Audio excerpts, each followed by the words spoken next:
السلام عليكم ورحمة الله وبركاته.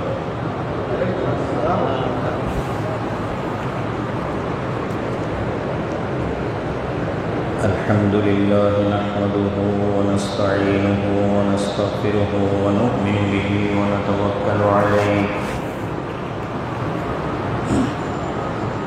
ونعوذ بالله من شرور أنفسنا ومن سيئات أعمالنا. من يهده الله فلا مضل له ومن يضلله فلا هادي له. ونشهد أن لا إله إلا الله وحده لا شريك له. ونشهد أن سيدنا ونبينا ومولانا محمدا عبده ورسوله. أما بعد فقد قال الله تعالى عز وجل في كلامه المجيد وفرقانه الحميد في شان حبيبه ونبيه مخبرا وآمرا: إن الله وملائكته يصلون على النبي يا أيها الذين آمنوا صلوا عليه وسلموا تسليما. صلى الله على محمد وآله وأصحابه وسلم. صلى الله على سيدنا محمد وآله وأصحابه وسلم. بلغ العلا بكماله كشف الدجى بجماله حسنت جميع خصاله. صلوا عليه وآله. بلغ العلا بكماله كشف الدجى بجماله حسنت جميع خصاله. صلوا عليه وآله. إن التيا ريح الصباح يوما إلى أرض الحرم. بلغ سلامي روضة فيها النبي المحترم. بلغ العلا بكماله كشف الدجى بجماله حسنت جميع خصاله. صلوا عليه وآله. أكبادنا مجروحة من صيف هجر المصطفى. طوبى لأهل بلدة فيها النبي المحتشم. بلغ العلا بكماله كشف الدجى بجماله حسنت جميع خصاله. صلوا عليه وآله. يا مصطفى يا مجتبى ارحم على عصياننا. مجبورة أعمالنا طمعا وذنبا بالظلم. بلغ العلا كشف الدجى بجماله حسنت جميع خصاله. صلوا عليه وآله. अम्मा बाद मुअज़्ज़ज़ ও মুহতারম অত্র জামে মসজিদের মুসল্লিয়ান, আল্লাহ রাব্বুল আলামিনের দরবারে অসংখ্যবার শুকর আদায় করি। আল্লাহর প্রিয় হাবিব সরকারে দো আলম নূরে মুজস্সম রসূল খুদা হাবিব কিবরিয়া सैयदुना व नबीना व मौलाना मुहम्मदुर रसूलुल्लाह सल्लल्लाहु अलैहि वसल्लम दरबारे दरूद व सलाम पेश करे आज के जुमार बयान आपनादेर खिदमते राखছি। महान आल्लाह रब्बुल आलमीन आमादेर सकलके तार दरबार शरीफे कबुल व मंजूर करुन, बोलुन आमीन। बिस्मिल्लाहिर रहमानिर रहीम।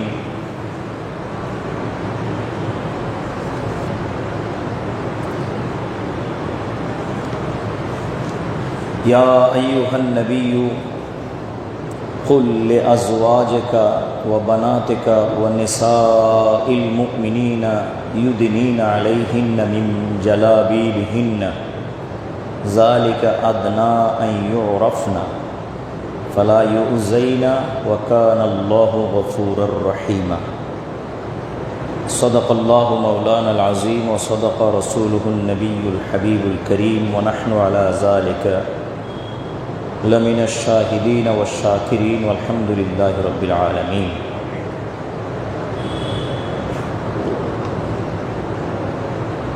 महान अल्लाह रब्बुल आलमीन तार प्रिय नबी এবং তার মাহবুব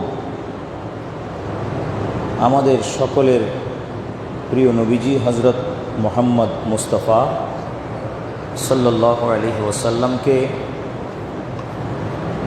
সম্বোধন করে সূরা আহজাবের এই আয়াত আল্লাহ তাআলা নাজিল করেছেন এবং আল্লাহ তার নবীকে বলছেন, ইয়া আইয়ুহান নবিয়্যু, হে প্রিয় নবী, কুল লে আজওয়াজিকা, আপনি আপনার স্ত্রীদেরকে বলে দিন,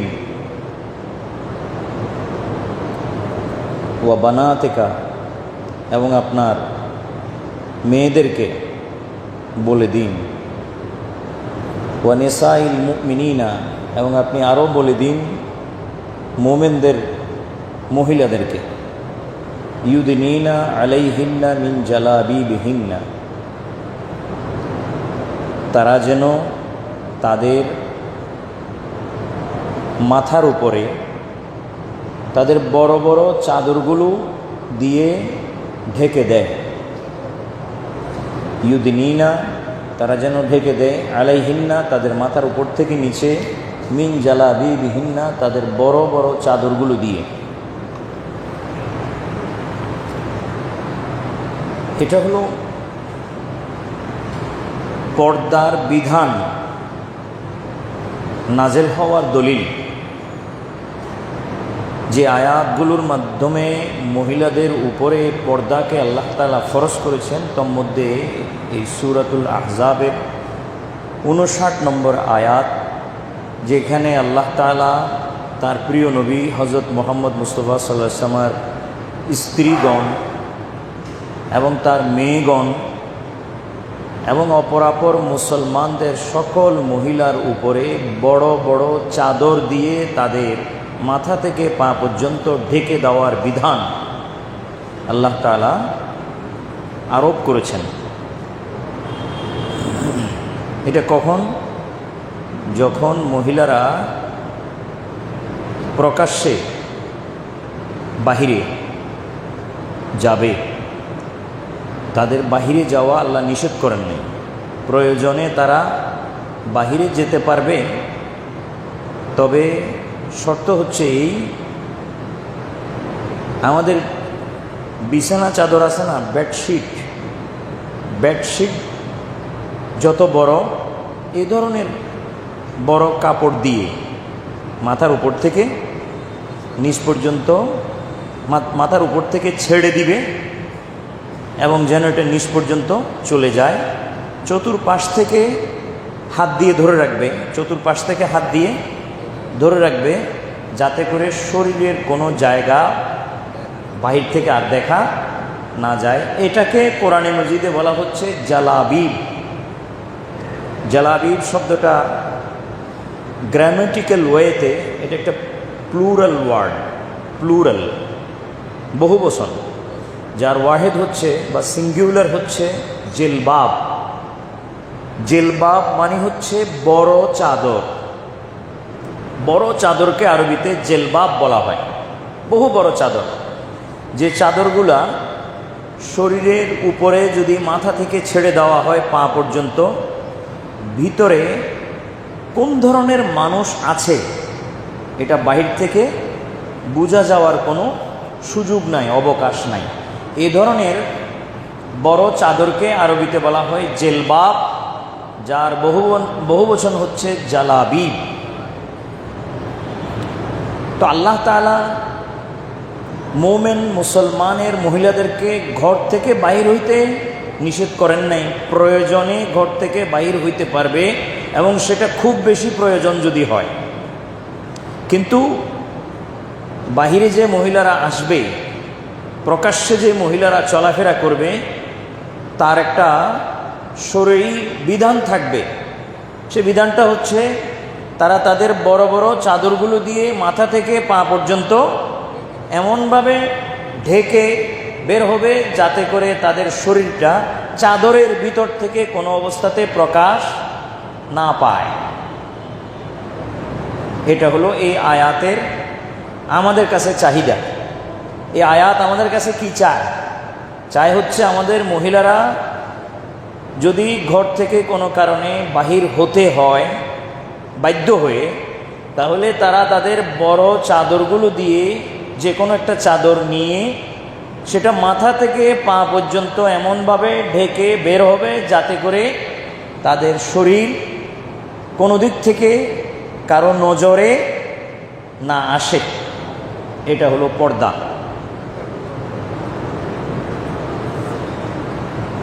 এখানে জালাবিব বা জেলবাব, এই চাদরগুলোর যে প্রকৃতি বা ধরন, এতে করে আমরা বুঝি বা বুঝতে পারি যে এখানে কোনো ধরনের এটা জামার মতো, এটা কোনো পোশাক নয়, কাপড়ের মতো জামার মতো এমন কোনো পোশাক নয়, বা এটা অ্যাপ্রনও নয়। অ্যাপ্রন সেলাই করতে হয়, অ্যাপ্রন সেলাই করতে হয়, কোনো ইউনিফর্ম সেটা সেলাই করতে হয় শরীরের মাপ অনুযায়ী। হাতের একটা মাপ হবে, কোমরের একটা মাপ হবে, গলার ঘাড়ের একটা মাপ হবে, বুকের একটা মাপ হবে, শরীরের নিচের দিকে যদ্দূর যাবে অদ্দূর পর্যন্ত একটা লম্বত্ব বা লেংথ হবে।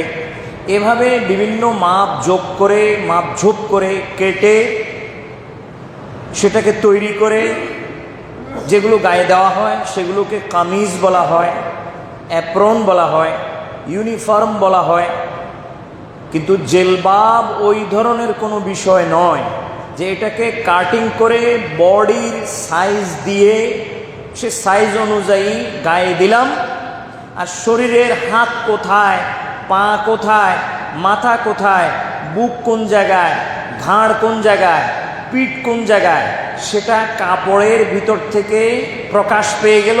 বাহিরের মানুষ বুঝতেছে তার হাত এখানে, পা এখানে, বুক এখানে, মাথা এখানে ইত্যাদি বুঝতেছে। এই ধরনের কোনো কিছুর নাম জেলবাব নয় বা জালাবিব নয়।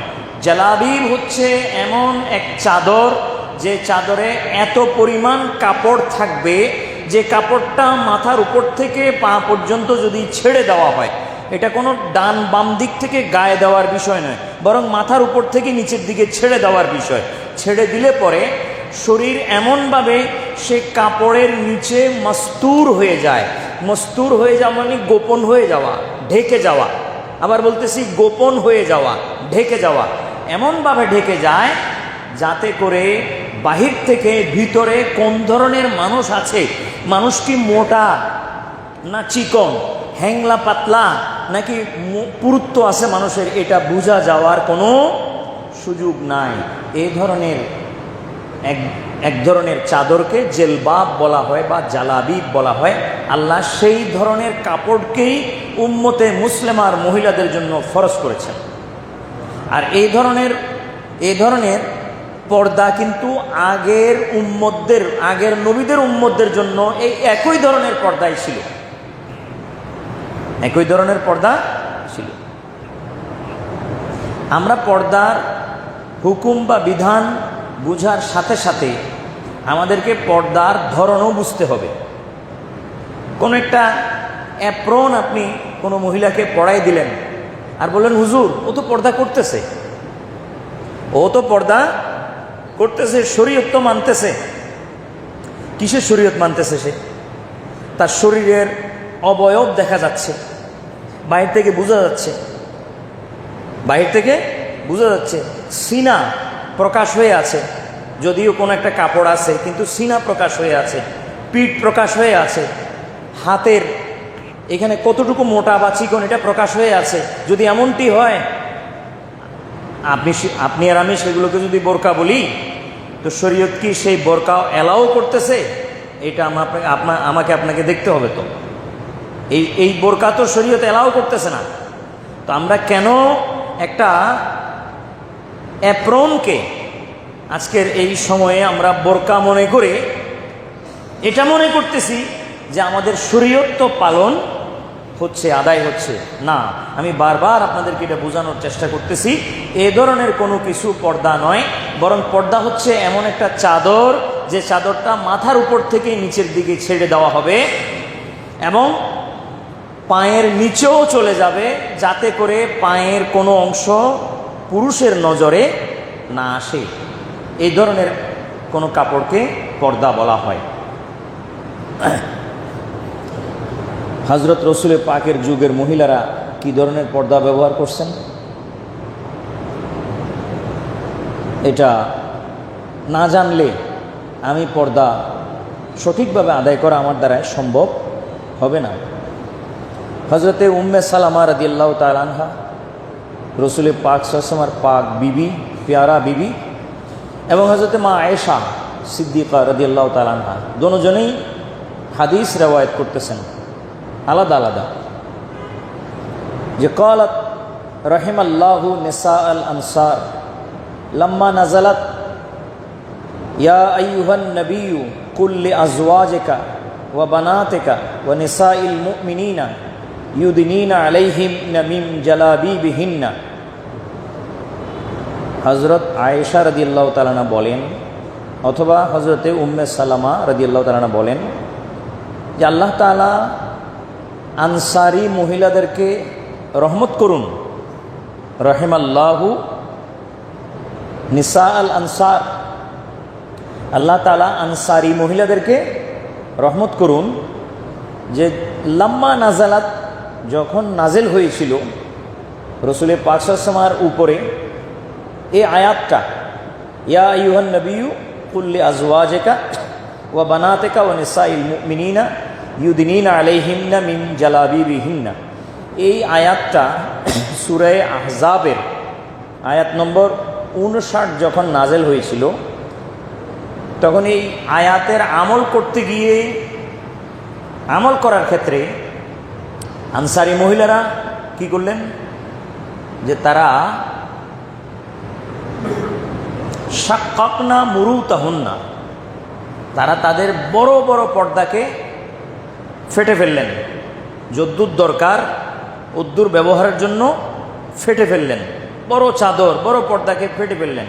ফেটে তারা ফাতাজাজনা বিহিন্না, তারা তাদের মাথার উপরে পর্দা ফাটা অংশ, যেটা ওনারা নির্বাচন করে নিয়েছেন, ওই অংশটাকে মাথার উপর থেকে নিচের দিকে ছেড়ে দিয়েছেন এবং পুরা তারা পর্দার মধ্যে চলে আসছেন।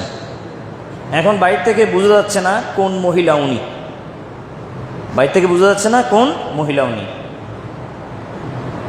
এটা করে তারা ফাসাল্লাইনা খালফা রাসূলিল্লাহ সাল্লাল্লাহু আলাইহি ওয়াসাল্লাম, এরপর তারা মসজিদ নববীতে রসুল পাক সাল্লাল্লাহু আলাইহি ওয়াসাল্লামের পিছনে নামাজ পড়তে আসতেন চাদর ঢেকে দিয়ে। চাদর ঢেকে দিয়ে তারা রসুলের পাক সাল্লাল্লাহু আলাইহি ওয়াসাল্লামের নিকটে মসজিদ নববীতে তারা আসতেন এবং রসুলের পাক সাল্লাল্লাহু আলাইহি ওয়াসাল্লামের পিছনে তারা নামাজ আদায় করতেন। চাদর তাদের মাথায় তখন ছিল। রেওয়ায়েতকারী বলতেছেন হযরত আয়েশা, কান নামা আলা রুউসিহিমুল গারবান, যে এদেরকে দেখলে মনে হইতো রসুলের পাক সাল্লাল্লাহু আলাইহি ওয়াসাল্লামের পিছনে যারা নামাজ পড়তে আসছেন আনসারি মহিলা, উপর থেকে চাদর দিয়ে ঢাকা, এদেরকে দেখলে মনে হইতো যে বিশাল এক কাকের পাল, কাউয়া কাকের পাল এই মসজিদ নববীতে পুরুষদের কাতারের পিছনে বিশাল এক কাকের পাল এসে উপস্থিত হয়েছে। কাকের পালের মতো কেন লাগতো? ওই কালো হওয়ার কারণে, বোরকার চাদরের রং কালো হওয়ার কারণে একদল কাক কোথাও যদি ঝাঁক বেঁধে বসে তাহলে সেই জায়গা পুরোটা কালো দেখাবে। তো এরকম রসুলের পাক সাল্লাল্লাহু আলাইহি ওয়াসাল্লামের পিছনে মহিলারা কালো চাদর, কোন চাদর? কালো চাদর। কালো কেন? বোরকার রং কালো কেন? কালো এই জন্য যাতে করে সাদা হওয়ার কারণে, লাল হওয়ার কারণে, অন্য কোনো রং হওয়ার কারণে যেন মানুষের নজর আকর্ষণ, দৃষ্টি আকর্ষণ না করে। কালো রঙের উপরে মানুষের দৃষ্টির কম, সে কারণে তারা কালো, কেমন না বুঝেন না, বোরকার রংটা তখন থেকে অনাদিকাল থেকে কালো। কেন কালো হওয়ার পিছনে কারণ হলো যাতে করে মানুষের নজর না লাগে। বাচ্চা ছেলের কপালে কালো টিপ দেওয়ায় কেন? যে কালো হওয়ার কারণে তার সৌন্দর্যটার মধ্যে যেন ত্রুটি চলে আসে। ত্রুটি চলে আসলে পরে মানুষের বদনজরটা ওখানে কম পড়বে, মনে করবে ত্রুটিযুক্ত একটা জিনিস, এজন্য কালো। তো ঠিক একইভাবে পর্দার বোরকার রং, বর্তমান সময়ে বোরকার রং কি আর কালো আছে? কালো বোরকা পরিধান করাকে মেয়েরা বা মহিলারা এক ধরনের, এটা মানে কি বলবো, এটা মানে আনকালচার্ড মনে হয় তাদের কাছে, আনকালচার্ড। তারা মনে করে যে আমরা কালচারের বাইরে চলে গেছি। আরে মিয়া, কালচার কোথায় আর আপনি কোথায়? আল্লাহর নবীর জামানায় কালচার কোথায় ছিল আর আপনি কোনটাকে এখন কালচার মনে করতেছেন? যেখানে হাদিস শরীফে শব্দ ব্যবহার হচ্ছে আনসারি মহিলারা যখন রসুলের পাকের পিছনে মসজিদ নববীতে নামাজ পড়তে আসতেন, সেখানে তাদেরকে দেখা যাইতো যে কালো আর কালো, কালো আর কালো, এত কালো হয়ে ছেয়ে গেছে, মনে হচ্ছে না কাকের একটা বিশাল পাল বা দল আল্লাহ নবীর পিছনে নামাজ পড়তে আসছে, বিশাল কাকের দল। কান্না মা আলা রুউসিহিমুল গারবান, গারবান শব্দটা জমা, মানে এটা প্লুরাল শব্দ, যার ওয়াহেদ হচ্ছে গোরাব। গোরাব মানে কাক। তো মনে হচ্ছে যেন কাকের একটা পাল এখানে এসে উপস্থিত হয়েছে, অথচ কাকের পাল না, এটা মহিলাদের বোরকার রং, মহিলাদের জালাবিবের রং। তো এই যে কালো বোরকা পরিহিত মহিলারা, এবং সব কালো, প্রত্যেকটা চাদরের রং কালো। বোরকার যে চাদর মহিলারা পরে আসছেন সেটা রং কালো। হযরত মা আয়েশা সিদ্দিকা বলেন যে এই যে তারা পরিধান করে রসুলের পাকের পিছনে নামাজ পড়তে আসছে মসজিদ নববীতে, আল্লাহ তাদেরকে রহমত করুন, আল্লাহ তাদেরকে, তারা কালো বোরকা পরিধান করে এসে এবং চাদরগুলো মাথার উপরে দিয়ে পা পর্যন্ত ঘুরে এসে তারা হযরত মা আয়েশা সিদ্দিকার দোয়ার হকদার হয়েছেন। মা আয়েশা সিদ্দিকা তাদের জন্য দোয়া করেন, রাহিমাল্লাহু নিসা আল আনসার, আনসারি মহিলাদেরকে আল্লাহ তাআলা দয়া করুন, রহমত করুন, যে তারা রসুলের পাকের পিছনে যে নামাজ পড়তে আসছে মসজিদ নববীতে, তাদের চাদরগুলোর রং ছিল সম্পূর্ণ কালো, ব্ল্যাক, এবং তারা বোরকা পরে, অর্থাৎ তারা বড় বড় চাদর তাদের মাথার উপর ঢেকে দিয়ে তারা আসছেন। তো এই ধরনের আশাটা, এটা দোয়ার বিষয়। কিসের বিষয়? এটা দোয়ার হকদার তারা। তো আজও পর্যন্ত সে দোয়া ওই সমস্ত মহিলাদের হকে এখনো জারি থাকবে যারা আনসারি মহিলাদের মতো বড় বড় চাদর নিজের মাথার উপরে ঢেকে দিয়ে যদি কোনো কাজ থাকে বাহিরে, তো বাহির হবে। আর যদি এর ব্যত্যয় ঘটে, অর্থাৎ এমন কোনো কাপড় পরিধান করে যেটার দ্বারায় শরীর ঢাকার কথা ছিল যে আরও উল্টা আরও প্রকাশিত হচ্ছে, আর সেটাকে উনি বোরকা বলতেছেন, মনে করতেছেন ফ্যাশনেবল কোনো বিষয়, ফ্যাশন, যেটার নাম উনি বোরকা দিয়েছেন, অথচ এটা বোরকা নয়। বোরকার হক এটার দ্বারাই আদায় হয় না। শরীর ঢাকার বিষয়টা তার দ্বারায় আদায় হয় না। এমন কোনো কিছু নিয়ে যদি মহিলারা বাহিরে আসেন যার দ্বারায় পুরুষ মূলত তার চোখ ফিরিয়ে অন্যদিকে নিয়ে যাওয়ার কথা ছিল, যে উল্টা আরও তার বোরকার কারণে তার চোখ ওইদিকে আরও আকৃষ্ট হয়ে আছে। এমনটি যদি মহিলারা করেন তাহলে তাবাররুজুল জাহিলিয়াতিল উলার ছাড়া আর কিছুই নয়। অর্থাৎ জাহিলি যুগে মহিলারা যেভাবে পুরুষদেরকে আকর্ষণ করার জন্য তারা রাস্তায় বিভিন্ন সাজসজ্জা নিয়ে নামতো, এই বোরকা সেটারই নামান্তর, একই জিনিস। বেহুদা অনর্থক এটাকে বোরকা বলে কোনো লাভ হবে না, এগুলো বোরকা না। আমি এবং আরও কিছু আলেম আমরা আলোচনা করি এইখানে আপনাদের সামনে স্পিচ ডেলিভার করার আগে। আমরা এর আগে প্রাইমারিলি বেশ কয়েকজন খতিব আমরা আলোচনা করি, ডিসকাস করি যে আমরা এটা অডিয়েন্সের সামনে থ্রো করব কি না। বিষয়টা কি এরকম, ডাক্তাররা যেরকম আপনার অপারেশন করার পূর্বে মেডিকেল বোর্ড বসে একটা বিষয়ে তারা একমত হওয়ার মতো সিদ্ধান্ত নেয় যে আমরা কিভাবে তার অপারেশনটা করব, ঠিক এইভাবে আমরা বেশ কিছু, আমি সহ আরও কয়েকজন খতিব, বর্তমান সময়ে একদম খুব নামওয়ার খতিব, প্রসিদ্ধ ব্যক্তিত্ব, আমরা আলোচনা করি যে এই বিষয়টা কি এরকম, ওটা কি এরকম। হুজুর আপনার জেহেনে, আপনার নলেজে কি আছে এই বিষয়ে, আমার সাথে আপনি শেয়ার করুন। মোতাবাদলাতুল খেয়াল, তাবাদলায় খেয়াল, আমরা মত বিনিময় করি। তখন আমরা যখন একটা চূড়ান্ত সিদ্ধান্তে পৌঁছি যে এই বোরকাটা আপনি কি মনে করেন হুজুর, এইটা কি আসলে শরঈ বোরকা নাকি এটা ইয়াহুদি কাট, তখন উনি বলেন হ্যাঁ হুজুর এটা ইয়াহুদি কাট। এটা ইয়াহুদিদের পক্ষ থেকে এক ধরনের কাটিং সিস্টেম এটা আমাদের ভিতরে ঢুকিয়ে দেওয়া হয়েছে, এবং সেই তালে এই কাটটা আমাদের ভিতরে বংশ পরম্পরায় চলতেছে। হুজুর এটা বোরকা না, এটা এক ধরনের অ্যাপ্রন, যে অ্যাপ্রনটার শারীরিক আপনার এটাকে কি বলে, মানে রূপ দানকারী এটা ইহুদিরা।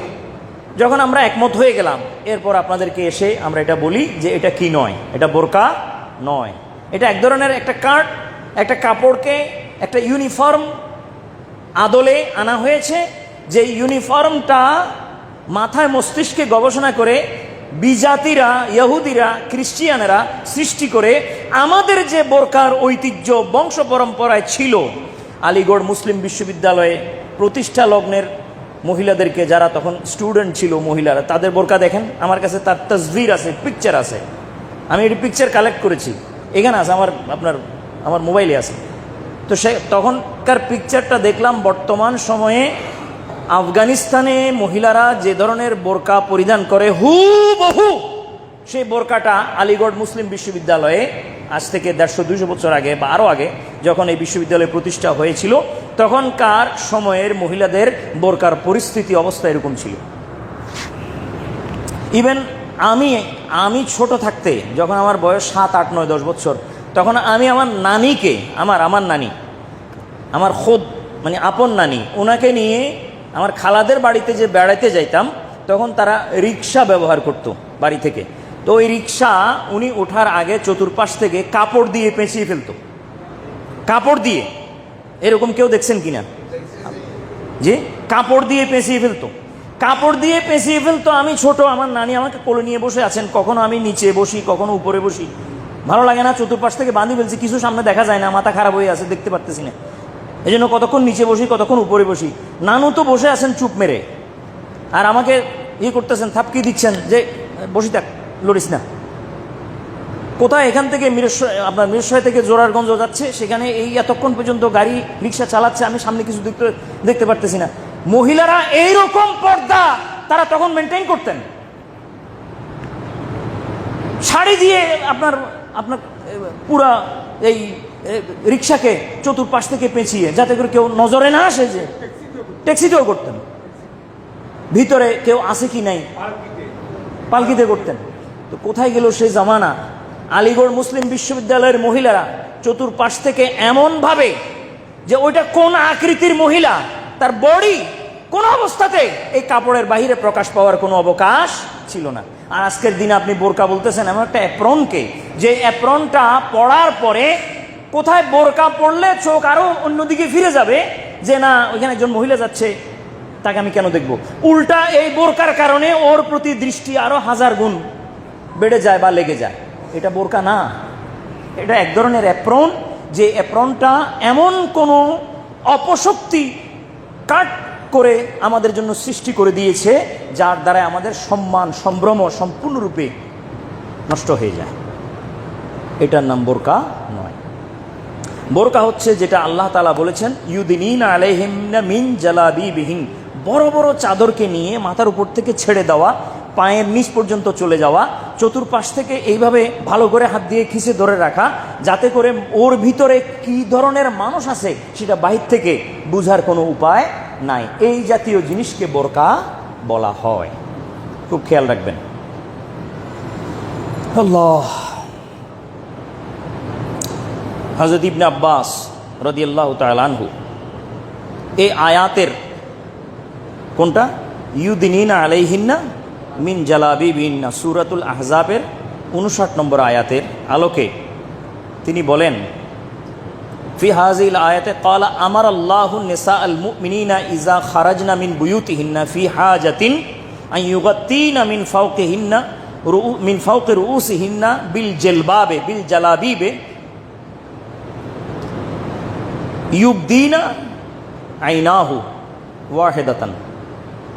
এই খুব খেয়াল করেন, মহিলাদের রাস্তায় চলার অথরিটি কতটুকু আছে? মহিলাদের রাস্তায় চলাফেরা করার অথরিটি কতটুকু আছে, পারমিসেবল ফ্রম আপনার শরিয়া, এটা আপনি দেখেন। আর যদি না মানেন সেটা আপনার ব্যাপার। এখানে আমার বা অন্য কারো করার কিছুই নেই, আরেকজনেরও করার কিছু নেই। এটা ল আইন বইতে থাকবে, মানবেন মানবেন না সেটা ব্যক্তির ব্যাপার, সমাজের ব্যাপার। কিন্তু এই জন্যে কেউ মানবে না, এই জন্য আইন প্রকাশও করা যাবে না, এটা তো হতে পারে না। আইন প্রকাশ তো করা যেতে পারে, এবং এই আইন প্রকাশের জন্য 10 জন হেদায়েতে আসতেছে না, একজন তো আসতেছে। ওই একজনের জন্য তো প্রকাশ করতে হবে। 10 জন হেদায়েতে না আসলে কি হবে? যদি আমার অবস্থা হযরত নূহ আলাইহিস সালামের মতো হয়ে যায়, তারপরেও তো আমাকে দিন তাবলীগের কাজে ব্যস্ত থাকতে হবে। নূহ আলাইহিস সালামের অবস্থা কি? 950 বছর তাবলীগ করছেন, ফলাফল মাত্র 80 জন। 950 বছর তাবলীগ করার পর যদি 80 জন হয়, ফ্যাক্টরি বন্ধ করতে হয় কিনা বলেন? মিল বন্ধ করে দিতে হবে, মিল লেঅফ করে দিতে হবে। কিন্তু হযরত আপনার নূহ আলাইহিস সালাম মিল লেঅফ করেন নাই, চালাই গেছেন। এখন যদি আমি বলতে বলতে যদি 200 জন যদি আমার বিরুদ্ধে চলে যায়, একজন যদি আমার পক্ষে থাকে যে হুজুর আমি মানতেছি, তা আমি তো তার জন্য বলতে হবে। ওই 200 জন যেদিকে যাবে তাদের কপাল নিয়ে তারা যা মনে করে তা করো, এটা আল্লাহর বান্দা, আল্লাহ হিসাব করবে। কিন্তু যারা মাইকের হরন তাদেরকে আওয়াজ করতে হবে। যারা মাইকের হরন তাদের মাইকের থেকে কথা বাহির হইতে হবে। না বাহির হইলে পরে তাহলে আল্লাহর এই আদেশ, রসুল পাকের এই সুন্নত কিয়ামত পর্যন্ত কাদের মাধ্যমে যাবে? আর মুসলমান তো কিয়ামত পর্যন্ত থাকবে, কিন্তু কাদের মাধ্যমে যাবে? হযরত ইমাম মাহদী আলাইহিস সালামের সৈন্য কিভাবে তৈরি হবে দাজ্জালের বিরুদ্ধে জিহাদ করার জন্য? তো হযরত ইবনে আব্বাস রাদিয়াল্লাহু তাআলা আনহু বলেন, এই আয়াত যখন নাজিল হয় তিনি বলেন যে আল্লাহ তাআলা আদেশ দিয়েছেন মহিলাদেরকে, মুসলমান ঘরানার, যে ইজা খারাজনা মিন বুয়ুতিহিন্না, যখন তারা তাদের ঘর থেকে বাহির হবে কোনো কাজে, ফি হাজাতিন।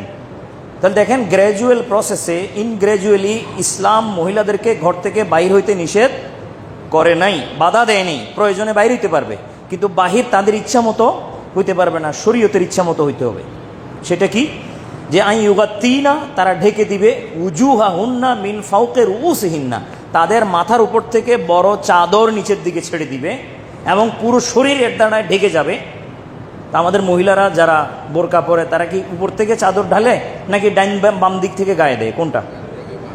তাহলে ডাইন বাম থেকে যদি গায়ে দেয়, বোঝা গেল যে এটা কোনো সেলাই করা বিষয়, ওটা কোনো সেলাই করা কাপড়।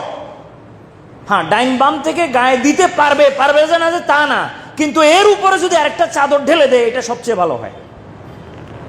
ডাইন বাম থেকে গায়ে দেখ না, এবং ঢিলা ডালা হোক না, লুজ করে করুক না। টাইট করে কেন করবে?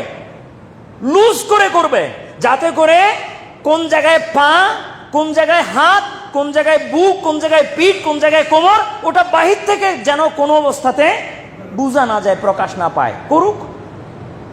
কিন্তু আল্লাহর এই আদেশ মানতে হবে যে চাদর উপর থেকে ঢেলে দিতে হবে। আপনার ভিতরে ওটা থাকুক, হে মহিলারা, আপনাদের ভিতরে ওটা থাকুক, যেটা আপনারা কাপড় হিসেবে পরতেছেন, কিন্তু উপর থেকে চাদর ঢেলে দেওয়ার হুকুম আপনারা আদায় করতেছেন না, ওইটা করেন, ওইটা করেন। মাথার উপর থেকে চাদর ঢেলে দিবে, মিনাল জালাবিবে। তারপরে কি বলেন হযরত ভাই, খুব খেয়াল করেন, খুব খেয়াল করেন। এরপরে কি বলেন? ওয়ায়ুবদিনা আইনা ওয়াহেদাতান, তারা তাদের এক চোখ প্রকাশ রাখবে, যাতে করে রাস্তায় চলাফেরা করে করতে পারে। চোখ একটা খোলা রাখার জন্য বলছে, আর একটা কানা করে দিবার জন্য বলছে। কানা কিভাবে করবেন? ঢেকে দিয়ে, কাপড় ঢেকে দিলে কানা হয়ে গেল কিনা? এভাবে। আপনি বর্তমান সময়ে এই আফগানিস্তানের বোরকাগুলো তো দেখেন, ওই ধরনের এক চোখ ঢাকা আর এক চোখের মধ্যে জালি জালি জালি জালি, ওখান দিয়ে তারা দেখে রাস্তা পার হয়। তাইলে তাদের রাস্তা, শুধুমাত্র রাস্তা দেখার অধিকার দেওয়া হয়েছে কেবল কি করার জন্য? চলাফেরা করার জন্য। বাকি দুনিয়া তারা দেখা আল্লাহর হিসাবে, আমার হিসাবে না। আমি কে? কোনো মহিলাকে নিষেধ করার বা আদেশ দেওয়ার, এটা আমার তো কোনো, ও তো আমার মতোই। যে কোনো একজন মহিলা, সে আমার মতোই, তার কাছে হাত দুইটা, পা দুইটা, আমার কাছেও হাত দুইটা, পা দুইটা, তার কাছে চোখ দুইটা, নাক একটা, কান দুইটা, মানে হুবহু তার। আমি তার উপরে শরীয়ত ওয়ারেদ করার, শরীয়ত প্রতিষ্ঠিত করার আমি তো কেউ না, আমি শুধু শুনাই দেওয়ার মালিক। আদেশ এগুলো আমার না, এগুলো কার? আল্লাহ। কথা বুঝে আসে ভাই? আমি আগেই বলছি, সুদের ব্যাপারে কথা বলছি, তখন বলছি যদি আমার এই কথা শোনার পর কেউ নাক ছিটকান যে এইগুলো কি বলছে, দরকার কি ছিল, কাফের হয়ে যাবে। কেন হবে? কি আমাকে নাক ছিটকানোর কারণে? আমি শহীদুল ইসলামের মতো মানুষকে যদি 70,000 বারও নাক ছিটকায়, তারপরে উনার ইমানের এক চুল বরাবরও কিছু হবে না। কিন্তু এগুলো যেগুলো উনি নাক ছিটকাচ্ছেন, এগুলো আমাকে নয়, এটা আল্লাহর আদেশকে উনি নাক ছিটকাচ্ছেন। আল্লাহর আদেশকে নাক ছিটকানো, তার মানে হচ্ছে কাফের হওয়ার নামান্তর। কি হওয়ার নামান্তর? হযরত মুজাদ্দিদ আল ফিসানি রহমতুল্লাহ আলাইকে তার এক মুরিদি জিজ্ঞেস করছেন, কথার ভিতরে কথা আসে, এই জন্য বলতেছি। হযরত মুজাদ্দিদ আল ফিসানি রহমতুল্লাহ আলাইকে তার এক মুরিদ জিজ্ঞেস করছেন যে সংক্ষেপে একটা নসিহত করেন যেটা আমার সারা জীবনে কাজে লাগে। সংক্ষেপ, বড় নসিহত পারবো না, সংক্ষেপে একটা নসিহত করেন। তখন হযরত মুজাদ্দিদ আল ফিসানি রহমতুল্লাহ তাকে বলেন, বস সংক্ষেপে নসিহত হচ্ছে এতটুকু যে খোদাও হইও না, রসুলও হইও না। বস এই দুইটা কাজ বাদ দাও, খোদা হওয়া বাদ দাও, রসুল হওয়া বাদ দাও, তাইলে ইমান বেঁচে যাবে। তখন সে জিজ্ঞেস করে যে মানুষ আবার খোদা কেমনে হয়, আবার রসুল কেমনে হয়? মানুষ তো খোদা হইতে পারবে না, রসুল হইতে পারবে না। এটা কোন ধরনের নসিহত হইল যে খোদাও হইও না, রসুলও হইও না? আমি খোদা কেন হইতে যাব, আমি রসুল কেন হইতে যাব? তখন তিনি বলেন যে কথা লম্বা করলে লম্বা হবে। মুজাদ্দিদ আল ফিসানি বলেন যে কথা লম্বা করলে লম্বা হবে, সংক্ষেপে বুঝে নিলে এখনই বুঝে চলে আসবে। সে কিরকম? মানুষ খোদা কেমনে হয়, রসুল কেমনে হয়? তখন হযরত মুজাদ্দিদ আল ফিসানি বলেন যে যদি কেউ মনে করে আমি যা চাই তা হইতে হবে, তখন মানুষ খোদা হয়ে গেছে। কেন? আপনি যা চান তা হইতে হবে কেন? এই শান তো একমাত্র খোদার, আর কেউ হইতে পারবে না। এটা আমি যা চাই তাই হতে হবে কেন? আপনি যা চান তা হইতে হবে কেন? এর ব্যত্যয় ঘটলে কি হবে? এমন বহুত কিছু আছে যেটা আপনি চান কিন্তু হয় না সেটা। তখন কি দুনিয়া চলে না, নাকি আপনিও বাঁচেন না? কোনটা? দুনিয়াও চলে, আপনিও বেঁচে থাকেন, মনে মানে না আর কি। এজন্য আপনি যা চান তাই হইতে হবে, এই খেয়াল বাদ দেন, দেখবেন অনেক বিপদ আপনার থেকে আপনি মুক্ত হয়ে গেছেন। তো বলে বুঝলাম যে খোদা মানুষ কেমনে হয়। এইভাবে মানুষ খোদা হয়েছে, যা চায় তা হইতে হবে। ইজা আরাদা শাইয়ান আন ইয়াকুলা লাহু কুন ফায়াকুন। এটা আল্লাহর শান যে আল্লাহ যা চান তা হইতেই হবে। কোরআনে পাকে আছে আয়াত যে ইজা আরাদা শাইয়ান আন ইয়াকুলা লাহু কুন ফায়াকুন। কোনো কিছু হওয়া না হওয়া সম্পূর্ণ এটা আল্লাহর ইচ্ছার উপর নির্ভর ছিল। আল্লাহ ইচ্ছা করছেন হয়েছে, আল্লাহ ইচ্ছা করেন নাই হয় নাই। তো কোনো মানুষ এই শান কোনো অবস্থাতে এই শানে পৌঁছতে পারবে না যে আমি যা চাই তা হইতে হবে, এটা বাদ দেন। দুই, রসুল কেমনে হয়? রসুল হয় যে আমার বিরুদ্ধে ইখতিলাফ করবে সে কাফের। এই শান কেবল রসুলের আছে, আর কারণে রসুলের বিরুদ্ধে যে যাবে বলেন না সে কাফের হবে কিনা? হ্যাঁ, নিয়ম তো এটাই যে কোনো নবীর কোনো বিষয়ে যদি কেউ যদি কি করে, অস্বীকার করে, সে সাথে সাথে কাফের। বাস এই দুইটা জিনিস কোনো ব্যক্তি, মানুষ, মখলুক বাদ দিবে, সে অনেক বড় বড় মাসালা থেকে বেঁচে যাবে। তো সংক্ষেপে হযরত মুজাদ্দেদ ফেসানির তার শিষ্যের প্রতি এটা হেদায়েত যে খোদা হওয়া বাধ্য, রসুল হওয়া বাধ্য। তাহলে দেখবা বান্দা থাকো, শান্তিতে থাকবা। কিন্তু খোদা রসুল কোনোটা হইতে গেছো, দোনো দিকে গারাত হবে, ইমানও বরবাদ হবে, দুনিয়াও আখিরাতও বরবাদ হবে, সব বরবাদ হবে, আমও যাবে, সালাও যাবে। এই জন্য না খোদা হও না বান্দা হও। যেটা পাইছো ওটার উপরে শুকর আদায় করো, যেটা পাও নাই সেটার উপরে সবর এখতিয়ার করো। যে হয়তো আমার কপালে ছিল না, এই জন্য আমি পাইনি, এটা আমার জন্য ভালো ছিল না। এখন আমাদের এই মহিলারা বা আমরা পুরুষরা, আমাদের পুরুষেরও তো পর্দার ব্যাপার আছে। শুধু মহিলাদের পর্দা কি শুধু মহিলাদের না পুরুষেরও? পুরুষেরও। আমি যা চাই তা চোখের তলে আসতে হবে কেন? আমার যা মনে চায় তা আমার নজরের নিচে আসতে হবে কেন? এটা হলো খাহেসাতে নফসানি, এটা নফসের চাহিদা। এই নফসের চাহিদা থেকে পুরুষ মহিলা সবাই নিজেকে রক্ষা করতে হবে। এটাই হলো পর্দার মূল মকসদ, মূল উদ্দেশ্য। তো হযরত ইবনে আব্বাস এই আয়াতের তাফসীরে যেটা বললেন, হ্যাঁ, হযরতে মা আয়েশা সিদ্দিকা রাদিয়াল্লাহু তাআলা আনহার কাজ দেখেন।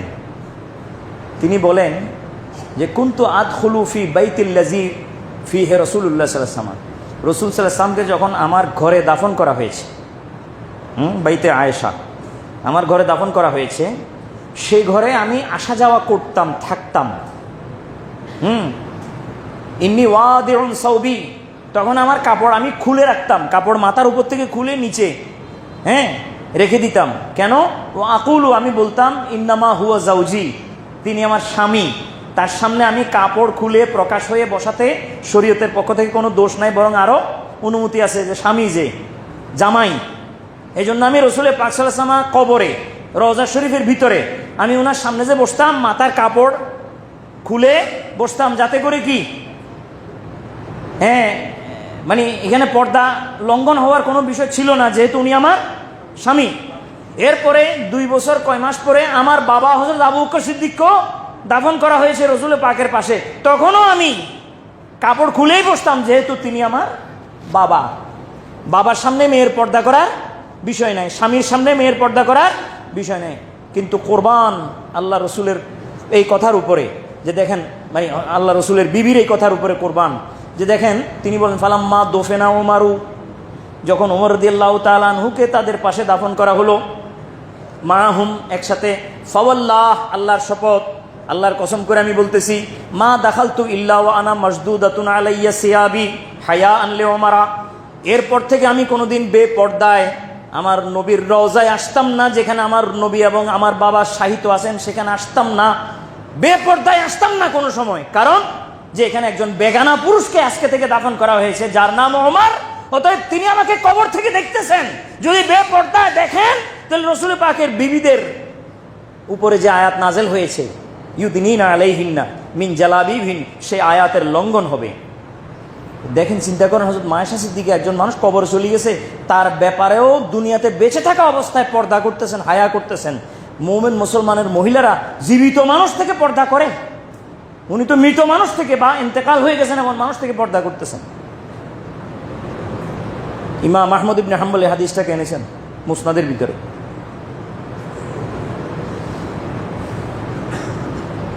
আল্লাহ রাব্বুল আলামিন ইরশাদ করেন,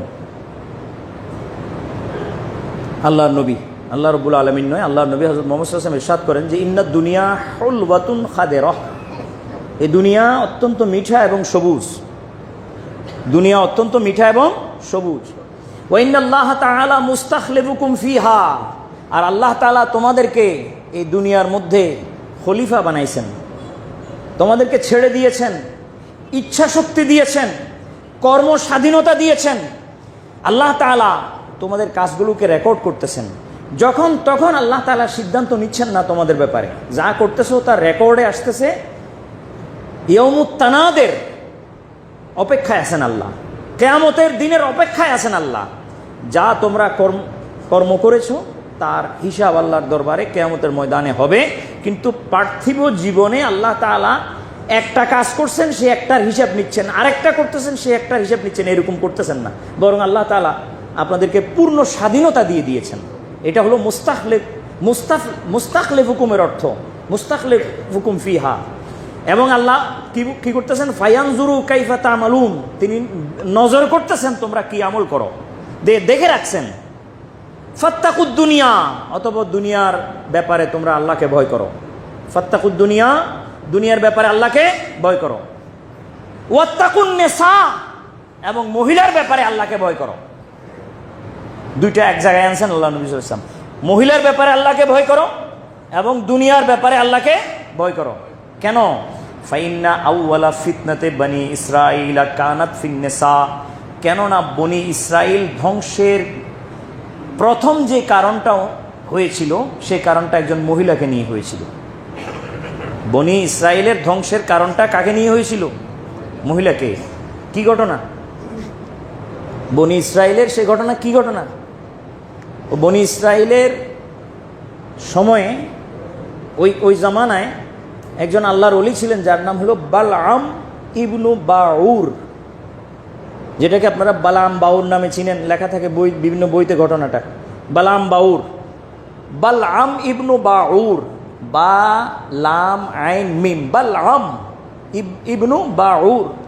তিনি আল্লাহর ওলি ছিলেন, নেককার ছিলেন, তাহাজ্জুদ গুজার ছিলেন, এবং তিনি ইসমে আজমের হামেল ছিলেন। ইসমে আজম জানতেন, এবং ওই ইসমে আজমের মাধ্যমে আল্লাহর দরবারে দোয়া করার সাথে সাথে দোয়া কবুল হতো। তিনি মুস্তাজাব ছিলেন, মুস্তাজাবুদ দাওয়াহ। দোয়া কি ছিল? তার কবুল ছিল। হযরত মূসা আলাইহিস সালামের ইন্তেকাল হয়ে গেল। এরপর বনি ইসরাইলের দায়িত্ব আসলো হযরতে ইউশা ইবনে নুনের হাতে। ইউশা ইবনে নুন, কোন রিওয়ায়াত মতে তিনি নবী, আবার কেউ বলেন যে তিনি নবী নন, তিনি ওই জামানার সবচেয়ে বড় ওলি এবং গৌস ও কুতুব ছিলেন। গৌস ও কুতুব, উচ্চ মার্গের। একটা মর্যাদা তার ছিল না, নবী ছিলেন না তিনি, না হলে তিনি নবুয়তের সব কিছু তার ভিতরে ছিল। হযরতে ইউশা ইবনে নুন কেমন? ওই ওনার কথা কোরআনে মজিদেও আসছেন, নাম হিসেবে আসেন নাই। ওয়াইজ ক্বালা মূসা লে ফাতাহু, হ্যাঁ কেমন? এ ফাতা মানে যুবক।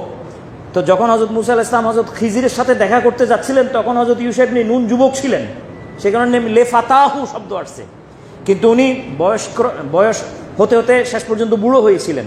সে অবস্থায় হযরত মূসা আলাইহিস সালামের পরে এই বনি ইসরাইলের 6 লাখ পিপল, 6 লাখ, এগুলোর দায়িত্ব ওনার উপরে আসছিল। তো এক সময় ফিলিস্তিনের একটা এরিয়ায় বনি ইসরাইলিরা যুদ্ধে লিপ্ত হয়েছেন, যুদ্ধ করতে হয়েছিল তাদেরকে জায়গা দখল করার জন্য। তো তখন তাদের মোকাবেলায়, তাদের বিপরীতে ছিলেন এই বালআমের গোষ্ঠী। বালআম ইবনু বাউরের বংশধররা, তার জাতি, এটা আরেক জাত। তো এই বালআম ইবনু বাউর তিনি আল্লাহর ওলি ছিলেন, মুস্তাজাবুদ দাওয়াত ছিলেন। তার বংশের লোকেরা তার কাছে আসছেন যে মূসা আলাইহিস সালামের গোষ্ঠী আমাদের সাথে যুদ্ধে লিপ্ত হয়েছে, তো এখন আমাদেরকে তো পরাস্ত করে দিবে, ওনারা সংখ্যায় বেশি, তো আপনি একটু দোয়া করেন আল্লাহর কাছে যেন আমাদের পরাজয়টা যেন আপনার দোয়ার বরকতে ঠেকে যায় এবং যেন আমরা যেন বিজয়ী হই। তো বালআম বলেন যে দেখো, যাদের বিরুদ্ধে তোমরা নেমেছ ওই দিকে কিন্তু আল্লাহর নবী, ওইদিকে আল্লাহর নবী। নবী যে কেমন নবী? জলিলুল কদর নবী, খুব উচ্চ মার্গের নবী হযরত মূসা। ওনার বিরুদ্ধে দোয়া করা যাবে না, ওনার বিরুদ্ধে দোয়া করলে যে করবে সে মরবে। নবীর বিরুদ্ধে দোয়া করা যায় না, অতএব আমি ওনার বিরুদ্ধে দোয়া করব না। এরপরও তারা মারাত্মকভাবে ওনাকে প্রেশারাইজ করেছে যে না, দোয়া করতে হবে, আপনি দোয়া করেন, নাইলে আমরা বাঁচবো কীভাবে? তখন উনি বলেন যে না, তোমাদের কথাই হবে না, আমি ইস্তেখারা করব, আল্লাহকে জিজ্ঞেস করবো। আমি কোনো কাজ ইস্তেখারা করা ছাড়া করি না। আমি ইস্তেখারা করে হযরত মূসা আলাইহিস সালামের বিরুদ্ধে, আমি তো জানি যে দোয়া করা ঠিক হবে না, তারপরে তোমরা চাপাচাপি করতেছো, দেখি আল্লাহ কি বলেন। আল্লাহকে একবার শেষবারের মতো আমি জিজ্ঞেস করব এটা ঠিক হবে কিনা। আমি তো জানি যে ঠিক না, কিন্তু তারপরেও তোমাদের পিড়াপিড়িতে আমি আল্লাহকে জিজ্ঞেস করা ছাড়া, ইস্তেখারা করা ছাড়া। তো তিনি রাত্রে স্বপ্নে দেখার জন্য, ইস্তেখারার জন্য শুয়ে গেলেন। শুয়ে উনি দেখলেন যে আল্লাহ তাআলা উনাকে সরাসরি কোন একটা আসবাবের মাধ্যমে ইশারা ইঙ্গিতে নিষেধ করতেছেন যে খবরদার মুসার বিরুদ্ধে দোয়া করিও না, করলে অস্তিত্বও থাকবে না। এটা উনি ওদেরকে শুনাইছেন যে না, মুসা আলাইহিস সালামের বিরুদ্ধে আমি যেরকম আগে বলছি এখনো অটল আছি, মুসা আলাইহিস সালামের বিরুদ্ধে কোনো অবস্থাতে দোয়া করা যাবে না। প্রয়োজনে নিজেদের স্বার্থ ছেড়ে দিতে হবে, তারপরেও মুসা নবীর বিরুদ্ধে দোয়া করা যাবে না। তখন এই বালাম বাউরের গোষ্ঠী তার জন্য হাজার হাজার লাখ লাখ স্বর্ণ মুদ্রা ঘুষ নিয়ে আসছে, উপঢৌকন হাদিয়া নিয়ে আসছে, নিয়ে আসে তাকে মারাত্মকভাবে, এখন এত পয়সা দেখলে মাথা ঠিক থাকে নি আর। এখন যখন স্বর্ণ মুদ্রা দেখছে বস্তায় বস্তায়, তখন ওনার মাথা গেছে আউলে। উনি বলেন যে আচ্ছা ঠিক আছে আমি যাইতেছি হযরত মুসার বিরুদ্ধে দোয়া করার জন্য। উনি গাদার পিঠে উঠলেন, গাদাকে হাঁটাইতেছেন। গাদা কদ্দুর যাইয়া সামনে আগায় না, তো উনি মারলে কদ্দুর যায় আবার বসি যায়, আগায় না। গাধা মারাত্মক মার খেতেছে, এক পর্যায়ে গাধা কোনো অবস্থাতে আগাইতেছে না, ওনাকে নিয়ে মারাত্মক মার খেতেছে, উনি পিটতেছেন, গাধা আগায় না। তখন আল্লাহ তাআলা গাধার আপনার জবান খুলে দিলেন। গাধা যখন বেশি পিঠা খাইতেছে তখন গাধা আবার আল্লাহর কাছে আরজ করছে যে আমাকে কিছু বলার শক্তি দেন, এই বেকুবকে আমি কিছু বলি। তখন গাধা বলে উঠল যে জাহান্নামী বালাম বাউর, আমি কিভাবে সামনে আগাবো, সামনে হাজার হাজার লাখ লাখ ফেরেশতা আমাকে বাধা দিচ্ছে, আর তুমি আমাকে পিটে, আমি মরে যাবো প্রয়োজনে, তারপর এখান থেকে সামনের দিকে আগাবো না। তখন তিনি তার গাধাকে রেখে নিজে পায়ে হেঁটে আগাইলেন, হেঁটে আগাইয়া পাহাড়ের উপরে উঠলেন। সেই সময় দোয়া করার জন্য পাহাড়ের উপরে উঠা লাগতো। এটা বনী ইসরাইলদের নিয়ম ছিল। তো উনি পাহাড়ের উপরে উঠে যখন হযরত মুসা আলাইহিস সালামের বিরুদ্ধে দোয়ার কালাম শুরু করলেন, বাক্য শুরু করলেন, তো মুসার জায়গায় যে আল্লাহ মুসা এবং তার কওমকে ধ্বংস করে দাও, এটাই তো দোয়া করবেন। তো নাউজুবিল্লাহ, এইটা যখন মুখে উচ্চারণ করতেছিলেন বালাম, তখন মুসার জায়গায় বারবার বালাম শব্দ বাইরে হইতেছে তার মুখ থেকে, যে আল্লাহ মুসাকে এবং তার কওমকে ধ্বংস করে দাও। এই জায়গায় কি বাইরে হইতেছে? আল্লাহ বালামকে। তখন বালামের গোষ্ঠী বলতেছে কি কি কি ব্যাপার, আপনি মুসার বিরুদ্ধে দোয়া না করবেন, আমাদের বিরুদ্ধে কেন করতেছেন? তখন বালাম বলেন যে না, এটা আমার অনিচ্ছায় বাইরেতেছে, আমি ইচ্ছা করে যখন মুসার নাম নিচ্ছি ঘুরেই আমার মুখ থেকে বালামের নাম বাইরেতেছে, মানে আল্লাহ তাআলা আমাকে গজবের মধ্যে দিয়ে দিয়েছেন, আমার মুখ থেকে আর কোনোদিন মুসার বিরুদ্ধে দোয়া বাইরে হবে না। আমি দোয়া মুসার বিরুদ্ধে করতে যাব, কিন্তু বাইর হবে নিজের কওমের বিরুদ্ধে। অতএব বালামের মুখ থেকে বাইর হয়েছে নিজের কওমের বিরুদ্ধে দোয়া, তো শেষ পর্যন্ত নিজের কওম ধ্বংস হয়ে গেছে, বালাম নিজেও ধ্বংস হয়ে গেছে। তখন বালাম তাদেরকে বলে, দেখো আমার দুনিয়া ও আখেরাত দোনোটাই শেষ হয়েছে তোমাদের কারণে, দুনিয়াও শেষ আখেরাতও শেষ। আমার কাছে আল্লাহর কাছে আমার একটা মাকাম ছিল, সেই মাকামও শেষ। তেমত অবস্থায় আমি যখন বাঁচলাম না, সব দিক দিয়ে হারাইলাম, তো তখন তোমাদেরকে একটা নিয়ম শিখিয়ে দিচ্ছি, দেখো এই নিয়মে তোমরা পাশ করতে পারবে। মানে তোমরা যে যুদ্ধে জয় চাইতেছো সেটা হতে পারে এইভাবে, তোমাদের মহিলাদেরকে সুন্দর করে সাজাও, তাদেরকে ফ্যাশনাইজ করো, করার পর মুসা আলাইহিস সালামের কওমের যে সৈন্য আছে তাদের ভিতরে ঢুকাই দাও। একটা মহিলাকেও যদি তারা তার আকর্ষণে আকর্ষিত হয়ে অন্যায়ে লিপ্ত হইতে পারে, এই তাদের পচা শুরু হবে, পচতে পচতে পুরো ডেস্ট্রয় হয়ে যাবে। তো এই যে ঢুকাই দিল মহিলা বালামে হযরত মুসা আলাইহিস সালামের সৈন্যের ভিতরে, তো ওই হাজার হাজার মহিলা ঢুকছে, কিন্তু একটা মহিলাকে তাদের কওমের একজন সর্দারে আকৃষ্ট হয়ে তার প্রতি আপনার আকৃষ্ট হয়ে তাকে নিয়ে সঙ্গে নিয়ে চলে গেছে। ওর পর থেকে তাদের পতন যে শুরু হয়েছে, সেই পতনের উপরে শেষ দিন পর্যন্ত পতন ছিল তাদের এই মুসা আলাইহিস সালামের সৈন্য দলের। তাহলে এই ফিতনাটা কিসের মাধ্যমে হইল? মহিলাদের মাধ্যমে। এইটাই এই আয়াতে অথবা এই হাদিসে বলা হয়েছে যে ইন্না আউওয়ালা ফিতনাতি বনি ইসরাইলা কানাত ফিন্নেসায়ে, বনি ইসরাইলের ফিতনাই হয়েছিল একজন মহিলাকে কেন্দ্র করে। এই ঘটনাকে আনা হয়। অথবা আমিলের স্ত্রীকে যে হত্যা করা হয়েছিল, সূরা বাকারায় যে ঘটনা আছে যে একজন ব্যক্তি আকৃষ্ট হয়ে আমিলকে হত্যা করেছে আমিলের স্ত্রীকে পাওয়ার জন্য, সেই ঘটনাকেও ইঙ্গিত করে। আন্তাসবাহু বাকারাতান, এই ঘটনা, এই ঘটনাকেও বলা হয়। তো অতএব আল্লাহ নবী সাল্লাল্লাহু আলাইহি ওয়াসাল্লাম বলছেন ফাত্তাকুন নিসা, তোমরা মহিলাদের ব্যাপারে আল্লাহকে ভয় করো। কেন? যে ফাইন্না আউওয়ালা ফিতনাতি বনি ইসরাইল কানাত ফিন নিসা, এই জন্য আমাদের নবী পাক সাল্লাল্লাহু আলাইহি ওয়াসাল্লাম মহিলাদের ব্যাপারে যেই বিধান কোরআনে পাকের পক্ষ থেকে এবং তার সুন্নতের মাধ্যমে দিয়েছেন, এর মতো উত্তম এবং শান্তির বিধান আর কিছুই হতে পারে না। সেটা হচ্ছে তোমরা জালাবিবের মধ্যে থাকো। জালাবিব মানে বড় পর্দা, যাতে করে তোমাদেরকে অন্য কোনো মানে অন্য কারণ নজরে তোমরা না আসো, আর তোমরাও যেন তাদের প্রতি নজর না করো। এবং এই অবস্থায় যদি তারা বাইরে চলাফেরা করেও, এরপরও ফিতনা হবে না, ফাসাদ হবে না, ইখতিলাফ হবে না, অন্যায় হবে না, দেশ দুনিয়া শান্তিতে থাকবে। আল্লাহ আমাদের সকলকে আল্লাহর বিধান বোঝার তৌফিক দিন এবং তার উপরে আমল পেরা হওয়ার তৌফিক দান করুন। আপনারা নিজেরা বাঁচবেন, আপনাদের ঘরকেও রক্ষা করবেন। কু আনফুসাকুম ওয়া আহলিকুম নারা।